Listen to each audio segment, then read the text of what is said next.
Começa mais uma edição do JR 15 Minutos, o podcast da Record que aprofunda as notícias que mais mexem com a nossa vida. Eu sou Leandro Stoliari e vou te acompanhar nessa edição.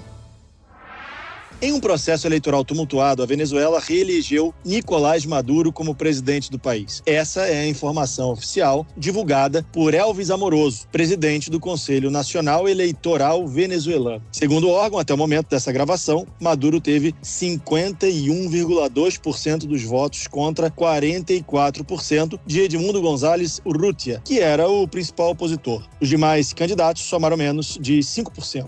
Os dados finais ainda estão sendo contabilizados. Resultado que foi questionado pela oposição, que garante que González Urrutia teve 70% dos votos. A oposição pode ganhar apoio para questionar o resultado das eleições? Maduro será oficializado por mais 6 anos à frente da Venezuela? Vamos falar também sobre a repercussão internacional da suposta fraude na eleição venezuelana. O JR 15 Minutos de hoje discute esse tema com Stephanie Brau Clemente, que é doutoranda em Relações Internacionais na Universidade Estadual do Rio de Janeiro, a UERJ, e especialista em política externa da Venezuela e regionalismo da América Latina. Professora, seja bem-vinda. Obrigada, agradeço a participação e o convite de vocês. Maravilha, a gente que agradece. E quem nos acompanha nessa entrevista é o repórter do Jornal da Record, Fábio Menegatti. Fábio, seja bem-vindo aqui ao podcast também. Esse processo eleitoral que foi complexo desde o início e como já era esperado, claro, está terminando em polêmica, Fábio? Olá, Leandro. Muitíssimo obrigado pelo convite. Olá, professor Stephanie. Bom, é até difícil, né, afirmar que essa eleição está terminando, pois a oposição questiona esse resultado. E a confusão acontece porque, segundo a líder da oposição, Maria Corina Machado, somente 40% das atas das urnas foram disponibilizadas pelo Conselho Nacional Eleitoral. E mesmo assim, dentro desse recorte, a vitória foi de González Urrutia, com 70% dos votos. Agora, professora, esse órgão que organiza as eleições e que divulgou esse resultado com a vitória de Maduro é controlado também pelo chavismo, ou seja, tem relação com o atual presidente. Fica complicado, né? De fato, né, o Conselho Nacional Eleitoral, o CNE, ele é composto atualmente, em sua maioria, por membros relacionados ao governo, né, filiados ao chavismo / madurismo. Esse CNE, ele já foi controlado pela oposição em 2015, mas isso foi sendo revertido com o passar dos anos e hoje ele é composto, sim, em sua maioria, por membros chavistas. E isso faz com que esses resultados que foram divulgados, principalmente da maneira como eles foram divulgados, eles ainda sejam passíveis de contestações, né? Principalmente por parte da oposição, que está alegando, né, e de fato não teve acesso a todos os boletins de urna que deveriam ter tido acesso. Então, de fato, é uma situação complicada por conta de todo esse panorama que a gente já apresentou aqui. Professora, qual que é o caminho agora, hein? A oposição pode judicializar as eleições? Existe alguma medida que pode ser tomada? Bom, agora eles precisam tentar, de fato, correr atrás de ter acesso a essas atas, né, que seriam, no Brasil, esses boletins de urna, porque essa é a única forma que eles têm de comprovar que, de fato, o Urrutia teve mais votos do que o Maduro. Sem isso, sem esse documento, esses documentos, né, oficiais, fica difícil de poder contestar até mesmo em instâncias internacionais, né? E claro que dentro desse processo também a observação eleitoral, né, dos observadores que foram permitidos estar presentes no país ontem vai ser muito importante, mas é difícil até para esses observadores darem algum parecer sem ter essas atas, né? Então,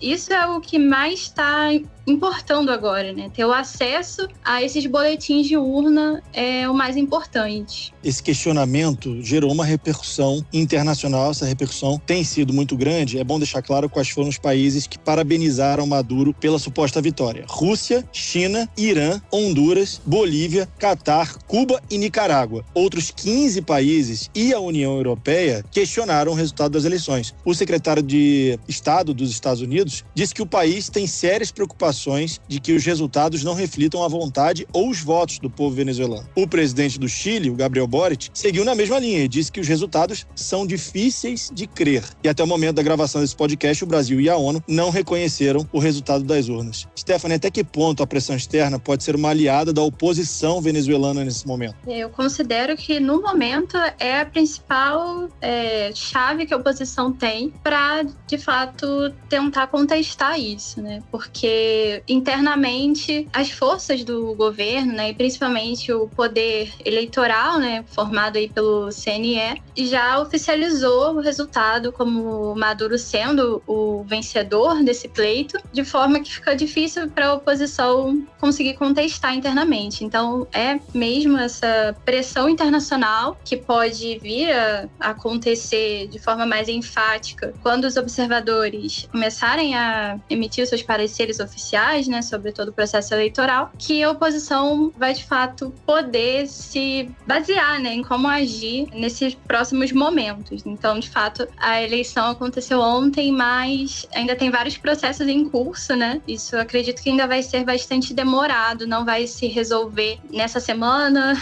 talvez nem no próximo mês, eu acredito que vai demorar ainda, né? E esses próximos 6 meses até a posse do Maduro, eu acredito que vão ser complicados, principalmente a depender do posicionamento desses observadores e de como, né, principalmente o Brasil e também a Colômbia, que são os pares regionais mais importantes nesse caso, vão se posicionar a respeito desse resultado que o CNE divulgou ontem de noite. Professora, já aproveitando o gancho falando do Brasil, como que você avalia a postura do governo brasileiro, que só vai se posicionar após o enviado do país, o assessor especial do presidente Lula para assuntos internacionais, Celso Amorim, conversar com as equipes de Maduro e também de Gonçalves? É um momento realmente de cautela? Como é que você analisa essa postura do governo brasileiro?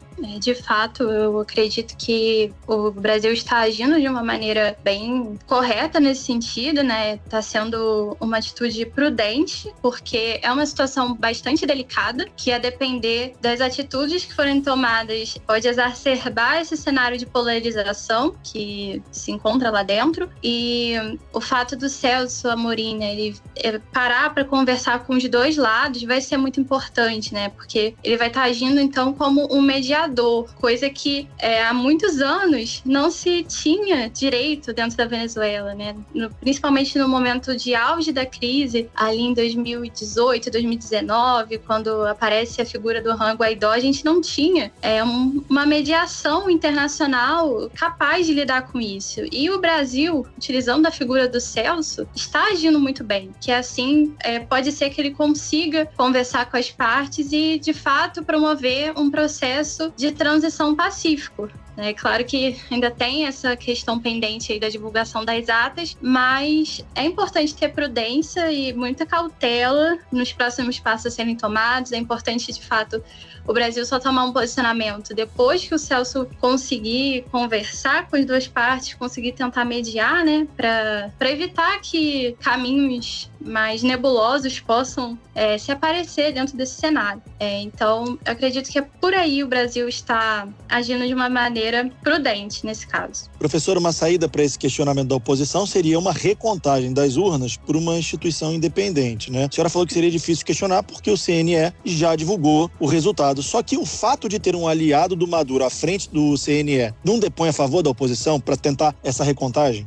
Pode ser um argumento, né, válido. Eu não sei até que ponto o governo aceitaria.